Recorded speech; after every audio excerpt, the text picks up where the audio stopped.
A partir do momento que a pessoa, independente da crença, da fé, ela tem aí uma visão que amplia mais, que ela não fecha a questão da vida intrafísica, que acabou agora, vai ter uma salvação. Existe ali um contexto de reencarnação, embora um pouco distorcida, porque a questão do karma deles é a questão da manifestação da consciência.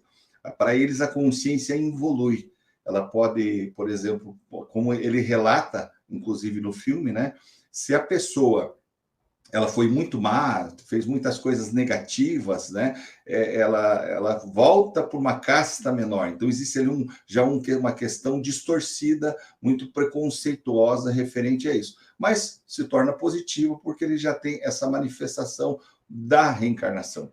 Embora, meu professor Luiz Cláudio, uma informação que eu estava pesquisando aqui, mais de 50% da população, no Brasil, aqui em torno de 50%, segundo algumas pesquisas, né, admite a reencarnação, né, aqui no Brasil. E nos Estados Unidos é um pouco menor, é 40%. Inclusive, segundo a Universidade NUPES, né, Núcleo de Pesquisa em Espiritualidade e Saúde, que é uma universidade que pesquisa realmente a reencarnação, inclusive em 2019, ela lançou pela, se eu não me engano, revista Globo, uma pergunta: já reencarnou? Uma universidade brasileira está interessada em seu relato. Então, ela buscou aí essa pergunta e teve mais de 400 casos em que eles investigaram, e vários deles eles admitem que pode ser verídico. Então, você vê que quando a questão da cultura, o que facilitou, inclusive, no filme, né? Quando ele falou assim, aquele próprio motorista estava dirigindo o carro e ele questionou a questão da reencarnação, o padre. O motorista falou para ele: se eu estivesse no seu país e questionasse a sua fé, a sua crença, como é que você faria? Então, veja a questão cultural, como é que ela funciona. E a questão da reencarnação na Índia, ela é muito forte, ela é evidente e se torna em um ponto muito positivo, que, embora, como eu falei, um pouco distorcido referente ao karma, que na visão da conscienciologia, o karma, a questão do karma é mais causa e efeito. É uma questão mais onde a consciência está em constante evolução, ela vai ter que fazer as recomposições dela, mas sem nenhum peso. É tirado o peso que muitas linhas filosóficas ou religiosas trazem sobre a questão do karma, né, professor? E esse confronto, né, de paradigmas no filme, ele é bem constante desde o início, né, entre os próprios padres, né, que há até a perda de amizade de um deles, porque ele não acredita ou está deixando de acreditar em uma verdade absoluta, né, da Igreja, no momento em que ele já foi confrontado, né, com a própria uns elementos, né, comprobatórios que a menina apresentava, porque, se você lembra lá no filme, ela vai levando eles, inclusive, pelo caminho que levava até a casa dela, o atalho que existia.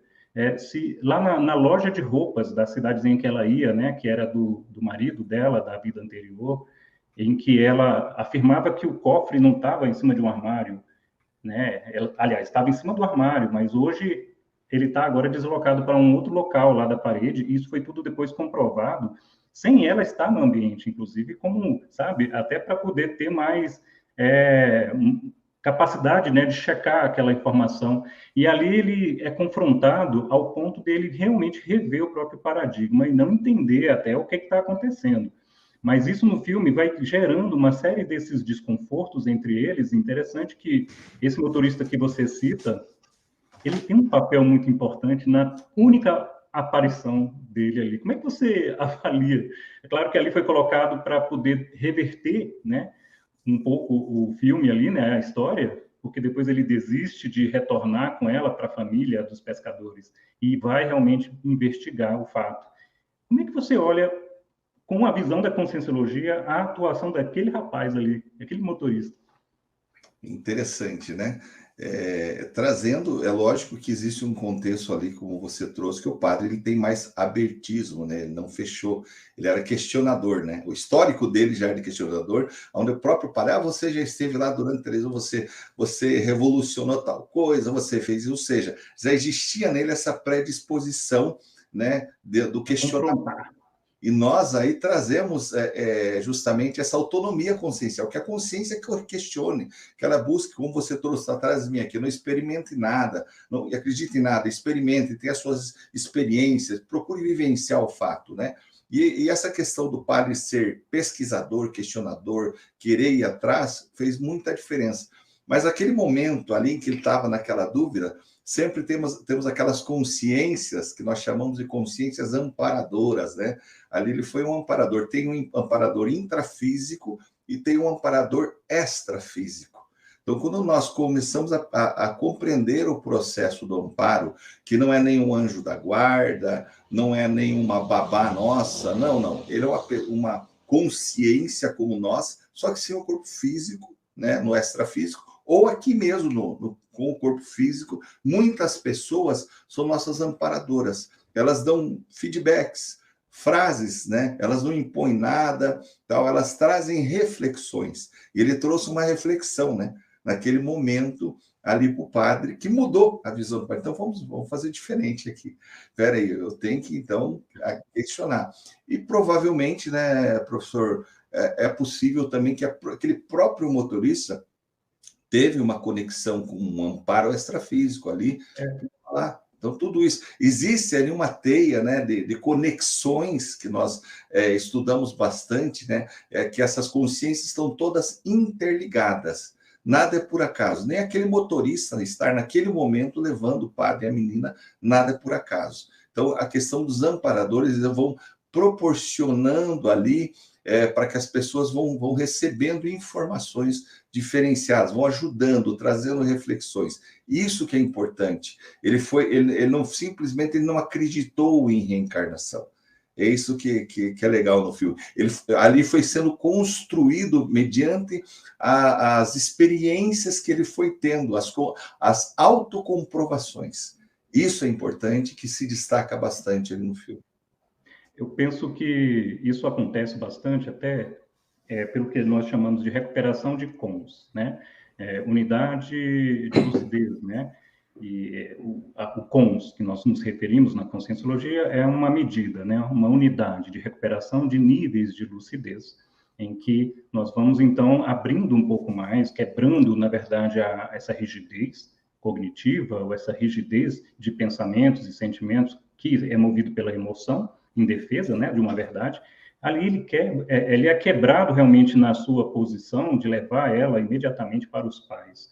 E uma coisa que é muito interessante, até para o público que está nos assistindo, porque às vezes a gente é pego em debates em que a gente quer quebrar uma verdade do outro, mostrar que não é verdade, só que a forma, ela conta muito. Então, aquele motorista, ele traz a ideia de um amparo, ou ele como amparador, ou ele conectado a um amparador, porque ele explora com um gancho didático até, e com muita com paciência e pacificidade, né, o tema, colocando ele, inclusive, para pensar, se eu estivesse no seu país, confrontando a sua crença, seria um absurdo, porque ele estava confrontando a crença da reencarnação, né, dos hindus.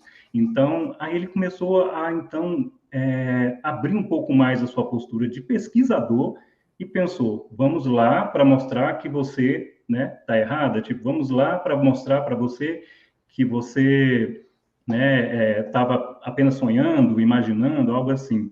Ou seja, na ciência, isso é falsear, na verdade, uma proposição, né? Isso é um método popperiano, de você buscar pelo menos um elemento que questione aquela verdade que você está colocando como absoluta, e a partir dali você trabalha com verdade relativa. E aí, quando a gente começa a fazer isso, professor, vamos entrar num campo dos benefícios, né?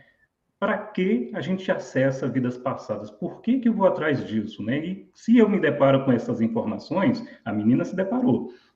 Para que serve tudo isso?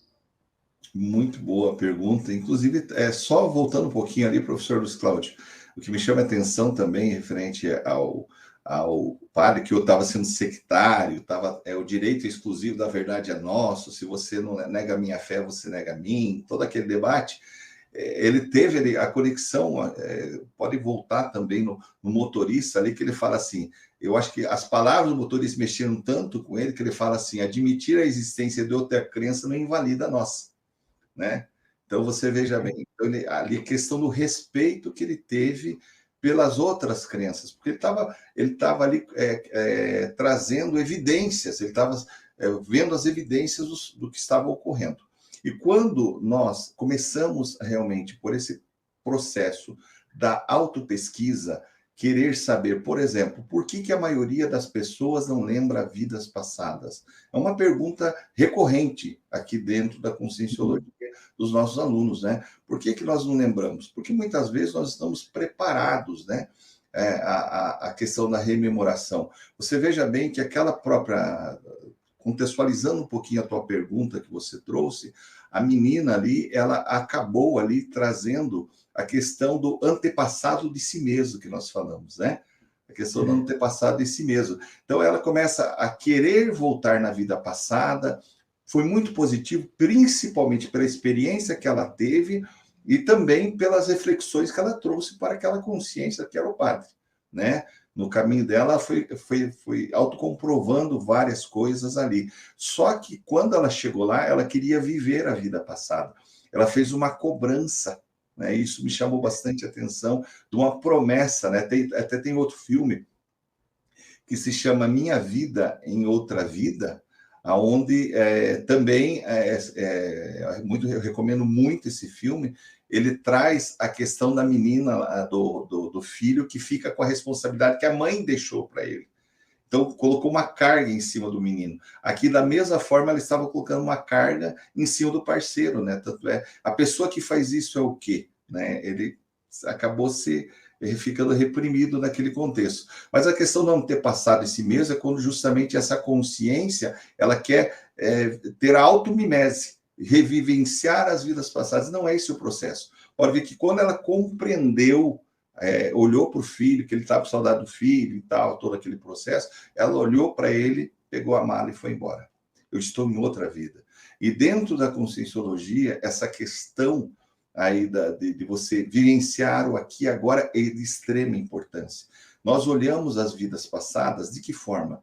Como atributos conscienciais que nós adquirimos em outras vidas. A questão principal do que nós podemos melhorar referente às vidas passadas, o que eu tinha de negativo que impedia a minha evolução. Eu mesmo já tive algumas projeções retrocognitivas, aonde eu tinha a questão da manipulação religiosa, né? E eu tive uma projeção que nós chamamos retrocognitiva, onde eu acessei uma vida passada de milhares de anos, onde eu manipulava ali uma questão de um povo ali totalmente para fazer a minha vontade. E quando isso veio à tona para mim, fiquei 2 dias bem mal, tá? Eu estava indo para um curso em Foz do Iguaçu, mas depois que você começa a refletir sobre o que aconteceu naquela projeção, ou seja, o que aconteceu na minha vida passada e o que eu posso melhorar hoje, aqui e agora, isso fica muito positivo, fica muito evidente a evolução da consciência, o quanto nós podemos nos melhorar através, né, do acesso à holomemória. Porque o que ela teve ali? Ela teve acesso à holomemória dela. Nós temos aí a nossa memória física e automaticamente nós começamos quanto mais nós começamos a utilizar aí nossos atributos conscienciais, a projeção consciente, que é uma mega ferramenta evolutiva, onde você pode acessar as informações de vidas passadas pela memória. Então, você acaba tendo aí uma mudança muito grande no aqui e agora. Isso que é importante, já frisar bem. O importante não é lastimar pelo passado, não. É o que eu posso melhorar aqui e agora. Ou seja, você pega ali os dados, né, as informações, a raiz dos fatos, né? E se a gente olhar, ela até se conecta a muitos fatos felizes, né? Isso é bem ressaltado no filme. Quando a gente fala até de um conceito de retrosenha pessoal, né, que é um termo que o pessoal pode pesquisar, né, tem bastante conceitos já pela internet. O que você tem ali na retrosenha pessoal é praticamente a síntese das suas várias vivências marcantes, que acaba gerando, muitas vezes, lembranças rápidas quando você acessa determinadas questões, né? Então, quando ela lembrava ali das montanhas, né, do Himalaia, quando ela começava a lembrar de algumas coisas, de alguns fatos, ela começava a ampliar suas lembranças. E o que você coloca é que, depois de um tempo, parece que ela vai ganhando lucidez com a situação que está é, acontecendo ali com a chegada dela, começou a ter uma divisão, né, do casal, porque o homem era mais velho, né? Ela tinha 10 anos, o homem já era um senhor casado e tinha um filho, e a mulher ficou incomodada com a vinda dessa moça, né, dessa criança, entendeu? Ameaçando o casamento, inclusive, porque havia um plano dela esperar ter 15, 16 anos para poder voltar a ser a esposa dele, né? Que é o antepassado de si mesmo, né? Ou seja, é a repetição. Olha aí a foto, né? Que é o homem, né? Ali ele conversando e ela ali, né? Ainda inclinada a ocupar esse lugar que ela fez ele prometer no leito de morte.